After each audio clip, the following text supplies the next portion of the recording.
மேஷ ராசிக்கு இந்த மாதத்தை பொறுத்த வரைக்கும் ராசிநாதன் என்று சொல்லக்கூடிய செவ்வாய் பகவான் அந்த ராகுவோட சம்பந்தப்படுகின்ற 11ஆம் இடத்துல இருந்தால் கூட இந்த ராகுவோட எந்த கிரகங்கள் சம்பந்தப்பட்டாலும் செயல் இழைக்கப்படும் என்று தான் கொடுத்துருக்காங்க. அதனால இந்த நேரத்தில் எல்லாமே ஒரு ஜாம் தருகின்ற விஷயமாக மேசராசிக்கு ஒரு மாத காலங்கள் முன்னவே அது கொஞ்சம் அமைப்புலாம் தேடி வந்திருக்கும். தொந்தரவான விஷயத்திலேருந்து ஈடுபட்டு வெளிவர பிறக்கிறாங்க. அதாவது எப்படி சொல்றதுன்னா, இந்த மாசமே ஓரளவுக்கு சுக்கிர பகவானும் அதே மாதிரி 12ஆம் இடத்துல இருக்கார். ஒரு கிரகம் இருந்தாலே பரவாயில்லை. இங்கே முக்கியமான தருணம் என்று சொல்லக்கூடிய சனி பகவானும் 12ஆம் இடத்தில் இருக்காரு. அதே இடத்துல சுக்கிர பகவானும் உச்சம் பெற்றும் காணப்படுகிறார். ஒரு கிரகத்தின் வலிமை பெற்றாலே மேசராசிக்காரங்க ஏற்கனவே கொஞ்சம் அப்செட் ஆனாமே ஃபுல் பிபி ஏற்றிடுவாங்க.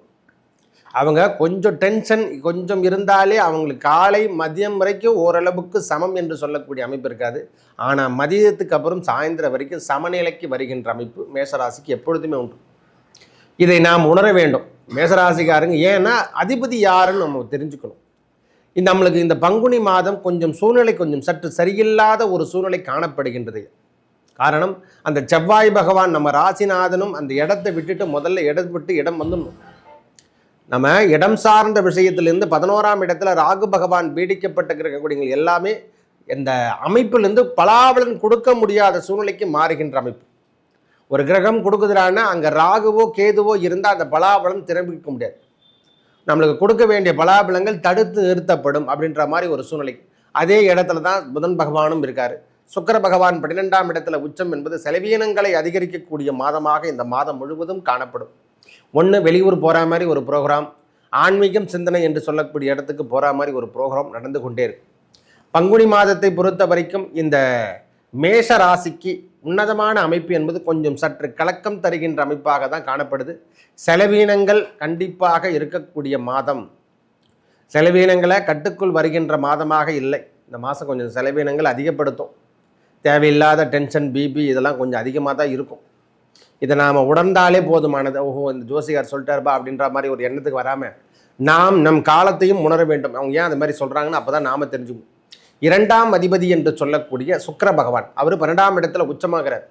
12 என்பது வெளியூர் பயணங்கள், செலவீனங்கள், அயன சயன போகம் என்று சொல்லக்கூடிய அமைப்பும் பெறுவதும். இந்த வயது மூப்பில் இருக்கிறவங்க உடல்நலத்தில் கொஞ்சம் அக்கறை எடுத்துங்க. சில பேருக்கு வேலை சார்ந்த விஷயத்தில் இழுபறியான ஒரு நிலைப்புகள் என்பது இருந்து கொண்டே இருக்கும். என்ன சாமி ஒரே வேலையை காணுமே சாமி, அதுக்கு முன்னே அப்படியே 1-2 வேலை வந்துட்டுருக்கு, இப்போல்லாம் தெரியல. இந்த மாதம் ஃபுல்லாக போன மாதம் தான் எனக்கு வேலையை காணும். ஏன்னா ராசிநாதனும் உச்சம் பெற்று இருந்தார். செவ்வாய் பகவான் மகரத்தில் உச்சம் பெற்றிருந்தார். அந்த நேரத்தில் எல்லாருக்கும் ஒரு குழப்பமான ஒரு சூழ்நிலை, இருக்கலாமா வானாமான்ற ஒரு சூழ்நிலை எப்பொழுதுமே மனதில் இருந்து கொண்டிருக்கும். இந்த உச்சம் என்று சொன்னாலே இருவேற கொள்கை. அப்போ இதில் தெரிஞ்சுக்கலாம், ஓஹோ உச்சம் என்பது உயர்வான இடத்தை எடுத்து செல்லும். ஆனால் அதே நிலைமையில் நம்மளை இல்லாமையும் வெற்றிவிடும். அந்த எப்பவுமே அந்த கொள்கைக்கு நாம் கட்டுப்படணும், தெரிந்து கொள்ள வேண்டும். இந்த நேரத்தில் கொஞ்சம் உஷாராக இருக்கணும். அந்த மனசில் நாம் பக்குவத்தை வச்சுக்கணும். படபடப்பான எண்ணங்களை நாம் தூக்கி போட வேண்டும். டக்குன்னு எதனா ஒரு வேலை செஞ்சிடக்கூடாது. வேகமான வேலையை எப்பொழுதுமே இந்த மேஷராசியை பொறுத்த வரைக்கும் வேகத்தை கொடுக்கக்கூடிய தன்மை தான். விவேகம் என்பது கொஞ்சம் கம்மியாக இருக்கும். மற்றபடி அவங்க சூழ்நிலைக்கேற்றார் போல எடுத்தால் அந்த காரியத்தை முடிச்சுட்டு தான் போவாங்க. அது எவ்வளோ இடர் வந்தாலும் சரி. அதை பொறுத்த வரைக்கும் இந்த மாதம் ஓரளவுக்கு சற்று கலக்கத்தை தருகின்ற மாதமாக ஒரு 20 தேதி வரைக்கும் கொஞ்சம் பொறுமையை தான் கடைபிடிக்கணும். ஏன்னா 14ஆம் தேதிக்கு அப்புறம் தான் சுக்கிர பகவான் இடம்பெயர்ந்து நம்ம ராசிக்குள்ளே வருவார். அப்போ ஓரளவுக்கு மணி சார்ந்த விஷயம், அதாவது பணம் சார்ந்த விஷயங்கள் கைகூடும். இந்த 14 தேதி வரைக்கும் கொஞ்சம் பொறுமையை நிதானத்தை கடைபிடிப்பது நன்மை. 19ஆம் தேதிக்கு அப்புறம் தான் ராசிநாதன் என்று சொல்லக்கூடிய செவ்வாய் பகவான் அந்த 12ஆம் இடத்தை ராகு விட்டு, ராகு இருக்கக்கூடிய ராசியிலிருந்து கும்பத்திலிருந்து இடம்பெயர்ந்து மீனத்துக்கு வருவார். அப்போ தான் நம்மளுக்கு நல்ல வாய்ப்புகள் தேடி வரும். வெளியூர் பயணங்கள் அதிகரிக்கக்கூடிய காலமும் அதன் மூலயமாக ஆதாயத்தை பெறுகின்ற அமைப்பும் கிடைக்கக்கூடிய காலம். ஓரளவுக்கு மைனஸ் கேட்டகரியிலேருந்து வெளி கேட்டகரிக்கு வந்துடுவீங்க. இந்த சனி செவ்வாய் தொடர்பும் உடையது. இந்த இடத்துல 12ஆம் இடத்துல சனி செவ்வாய் தொடர்பு என்பது இருக்குது. அதனுடைய இடத்தை நேரடியாக 6ஆம் இடத்தையும் பார்க்கறதால கொஞ்சம் இந்த சண்டை சச்சரவு தருகின்ற விஷயங்களும் இந்த மாதம் 17 தேதிக்கு அப்புறம் அதிகரிக்கக்கூடிய காலமாக இருக்கும். இந்த போலீஸ் ஸ்டேஷன் இந்த மாதிரி விஷயத்துக்கு போகிறதுக்கு மாதிரி ஒரு சூழ்நிலையெல்லாம் காணப்படுகின்ற காலம். எப்பெல்லாம் சனி பகவான் நேரடி பார்வையில் செவ்வாய் பார்த்தாலும் சரி, சனி செவ்வாய் சேர்க்கை பெற்றாலும் சரி, சின்ன சின்ன தொந்தரவுகள் வருகின்ற காலமாகவும், சண்டை சச்சரவுகள் வருகின்ற காலமாகவும், உடலில் சின்ன சின்ன பிம்பங்கள் ஏற்படுறதுக்கான காலமாகவும் இந்த காலம் இருக்கும். கொஞ்சம் பொறுமையும் நிதானத்தை இந்த நேரத்தில் கடைபிடிக்க வேண்டிய நேரம். பொறுமை நிதானம் என்பது மேஷராசிக்கு இந்த மாதம் முழுவதும் கடைபிடிக்க வேண்டிய காலமாக உள்ளது. கொஞ்சம் பொறுமையை எடுத்துங்க, நிதானத்தை எடுத்துங்க, இறை வழிபாடை முக்கிய தருணமாக எடுத்துங்க. தேய்பிறை அஷ்டமி திதி நாட்களில், தேய்பிறை அஷ்டமி திதி நாட்கள் முக்கிய தருணம், நமக்கு ரொம்ப முக்கியம். இந்த நேரத்தில் கால பைரவரை வணங்குவது.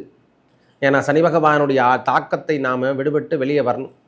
எல்லாருக்கும் உண்டு உயர்வு என்று சொன்னால் தாழ்வும் உண்டு, தாழ்வு என்று சொன்னால் உயர்வும் உண்டு. எப்பொழுதும் மனிதன் ஒரே மாதிரி வாழ மாட்டான்றதுக்கு ஒரே கொள்கை மேஷராசியை பார்த்து தெரிஞ்சுக்கலாம்.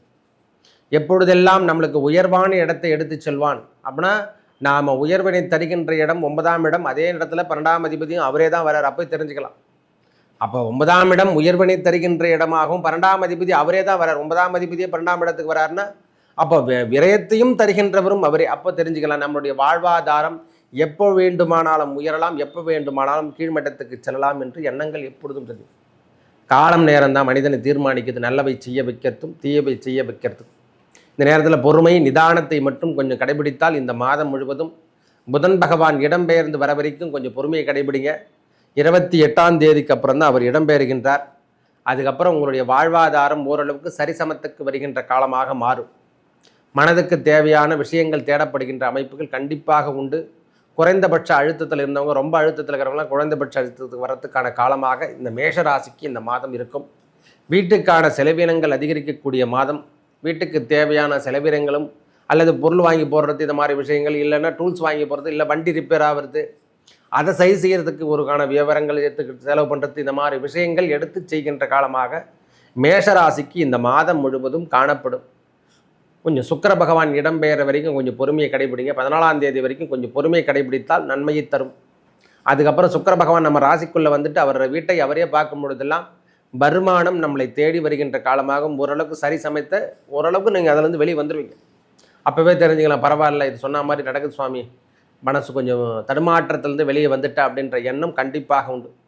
2ஆம் அதிபதி அவர் தான் சுக்கிர பகவான். அவர் இடம்பெயர்ந்து செல்லக்கூடிய காலத்தில் நம்மளுக்கு எல்லா விதமான பரிபாலமும் கிடைக்கும். நின்ற இடத்தும் விருத்தி அடையும், பார்க்கின்ற இடமும் விருத்தி அடையும்.